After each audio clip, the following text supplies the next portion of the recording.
எப்படி அம்மா மறக்க முடியும் இதயம் குமுறுதே எங்கள் ஆசை தம்பி காட்டியே மறு போனதே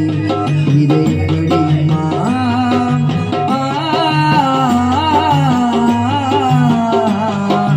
எப்படி அம்மா மறக்க முடியும் இதயம் குமுறுதே எங்கள் ஆசை தம்பி காட்டியே மறு போனதே இதை எப்படி அம்மா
போட்டு கேட்டிருப்போனே நிச்சயமில்லா வாழ்க்கையிலே தனித்தங்கமாக நிச்சயமில்லா வாழ்க்கையிலே தனித்தங்கமாக கார்த்திகேயன் ஊருக்குள்ள வாழ்ந்து வந்தான் உயர்தரமாக இந்த ஊருக்குள்ள வாழ்ந்து வந்தான் உயர்தரமாக இது எப்படி மறக்க முடிய எங்கள் ஆசை தம்பி காட்டிக்கே மறு போனதே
தந்தையான எழுமலை தாயர் வாக்கில் லட்சுமி கண்ண கலங்கவா இது எப்படி அம்மா